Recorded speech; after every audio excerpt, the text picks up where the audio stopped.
وانذر عشیرتک الاقربین، حبیب اپنے قریبی رشتہ داروں کو بلاؤ، دعوت دو، پیغام پہنچاؤ، علی جاؤ، چھوٹا بچہ۔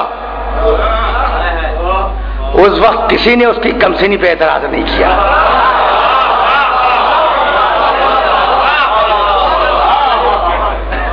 اس وقت کسی نے اس بچے کی کمسنی پہ اعتراض نہیں کیا کہ بچے کی بات کا اعتبار کیا۔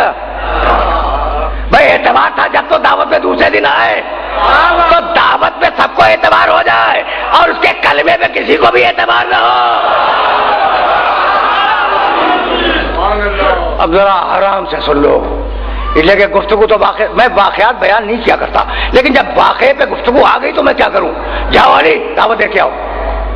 علی دعوت دے کے آئے نا، جب لوگ جمع ہوئے، واقعہ نہیں سناؤں گا، واقعے کے ڈیٹیلز ہیں، سنو۔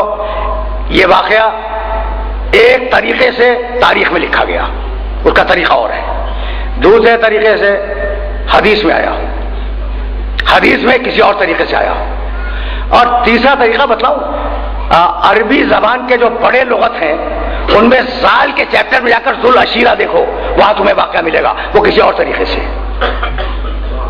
تو میں اب جمع کر کے عرض کر رہا ہوں، میں جب آئے تو رسول نے انہیں کھانا کھلایا، ڈیٹیلز میں نہیں جاؤں گا، کھانا کھا لیا، اور کھانا کھا کے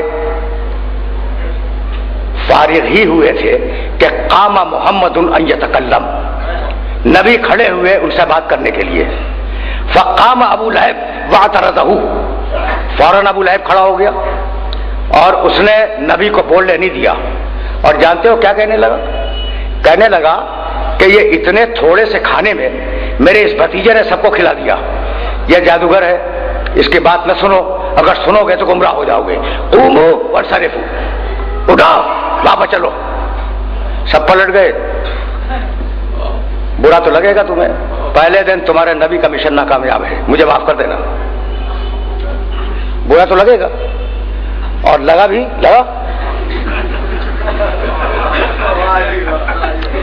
برا تو لگا، پہلے دن نعوذ باللہ تمہارے نبی کا مشن ناکامیاب، ابو لہب کا مشن کامیاب، ٹھیک۔ دوسرے دن جب جا رہے تھے نا لوگ، تو میرے نبی نے پکار کے کہا کل پھر کھانے پہ آ جانا، یہ جملہ سب نے سن لیا۔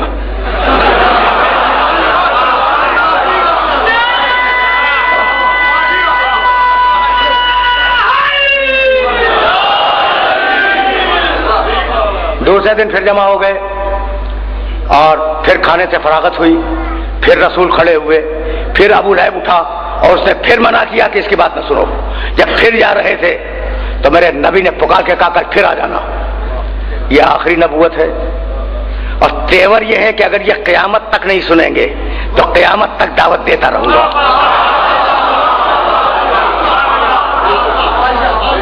کیوں؟ آخری نبوت ہے، اس کے بعد کسی نبی کو آنا نہیں ہے، قیامت تک انہیں دعوت دوں گا۔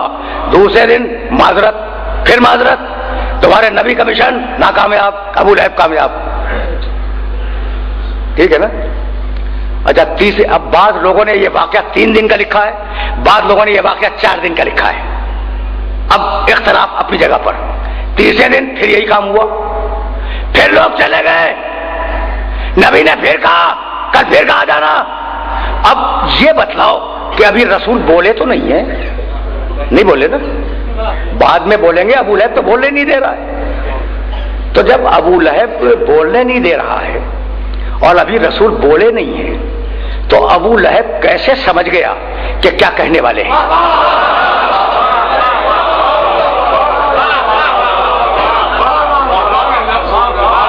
ایک سوال ہے، یہ ایک سوال ہے اور کامن سینس کا سوال ہے کہ بھائی ابھی تو میرا نبی بولا نہیں ہے، یہ ابو لہب کیسے سمجھ گیا کہ رسول کیا کہنے والے ہیں؟ تو تاریخ میں ایسے سمجھدار کم ہوتے ہیں، کوئی سمجھ جاتا ہے کہ کیا کہنے والے ہیں، کوئی سمجھ جاتا ہے کہ کیا لکھنے والے ہیں۔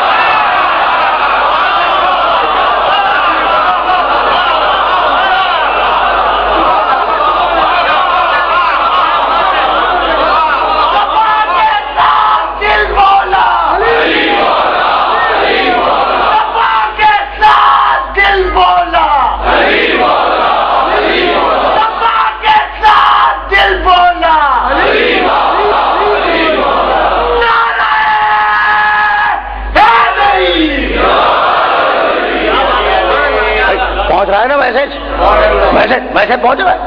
اچھا بھائی، تو اب وہ بار بار منع کر رہا ہے، تو اب کم سے کم 3 دن تو مانو کہ نعوذ باللہ من ذالک، سمجھانے کے لیے جملہ کہہ رہا ہوں، خود مجھے بھی ناگوار گزر رہا ہے، لیکن اب اگر ناگوار گزرے تو گزرنے دو، حقیقت تو یہی ہے کہ پہلے دن ابو لہب کامیاب، دوسرے دن ابو لہب کامیاب، تیسرے دن ابو لہب کامیاب، ٹھیک ہے نا؟ اب دوسرا جملہ نہیں کہوں گا۔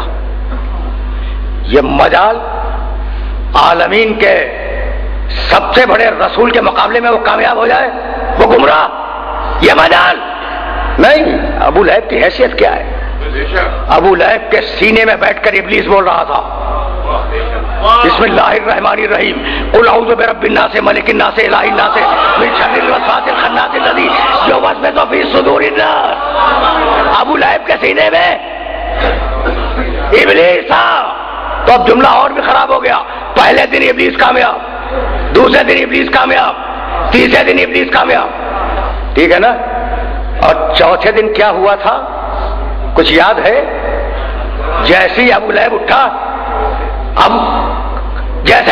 اٹھا، فقام ابو طالب اٹھ کے کھڑے ہوئے اور کہنے لگے اسکت یا عاور، احمق، ابو لہب سے کہنے لگے احمق خاموش ہو جا، ما لکا وہذا، اپنی حیثیت کو پہچان، میرے بھتیجے کی شان کو دیکھ۔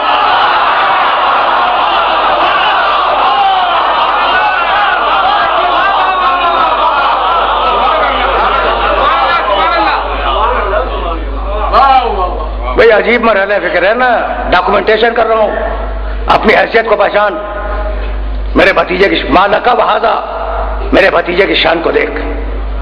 ڈانٹ کے بٹھا دیا نا ابو لہب کو، بٹھا دیا ڈانٹ کے ابو طالب نے۔ اچھا اب مڑے اس مجمع کی طرف جو مجمع روزانہ کھانا کھا کے جا رہا تھا۔ دیکھو 3 لہجے تمہارے سامنے بیان کروں گا، 3 لہجے۔ ڈانٹ کے بٹھا دیا، ایک لہجہ ابو طالب کا، اور مجمع سے کہنے لگے واللہ لا یقومن منکم احد حتی یتکلم ابن اخی محمد، واللہ خدا کی قسم تم میں سے کوئی اپنے مقام سے اٹھے گا نہیں جب تک میرا بھتیجا محمد تم سے بات نہ کر لے۔ واللہ خدا کی قسم، اگر مشرک تھا تو یہ کس اللہ کی قسم کھا رہا تھا؟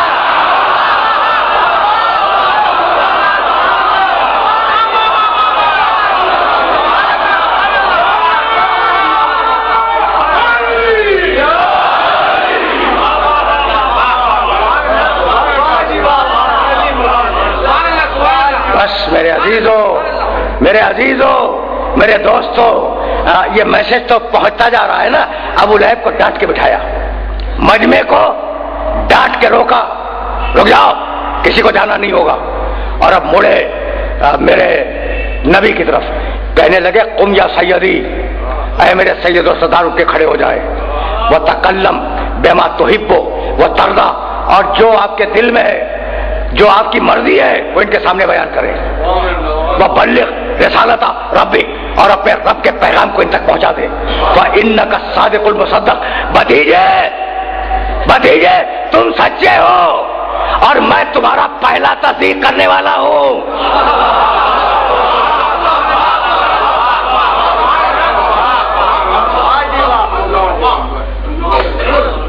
بس یہ تقریر اس مرحلے پر آج رک جائے گی، تقریر رکے گی، لیکن ایک جملہ تو مجھے کہنے دو۔ پہلے دن ابلیس کامیاب، دوسرا جملہ نہیں کہہ رہا ہوں میں، دوسرا جملہ تم خود سمجھ رہے ہو۔ دوسرے دن ابلیس کامیاب، تیسرے دن ابلیس کامیاب، چوتھے دن ابلیس قیامت تک کے لیے ناکامیاب۔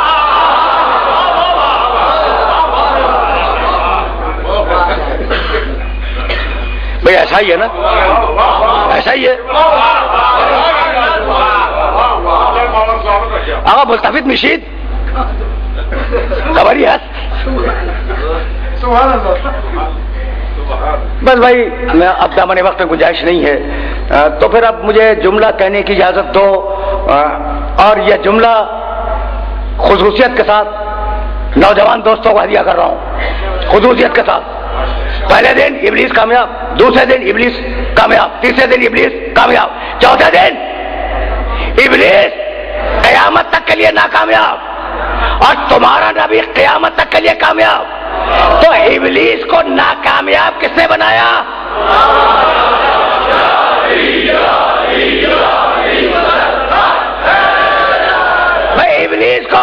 ابلیس کو ناکامیاب کس نے بنایا؟ ابو طالب نے۔ تو اب اگر ابلیس ابو طالب سے ناراض ہو کر انہیں کافر کہتا رہے تو تمہیں اعتراض کیا؟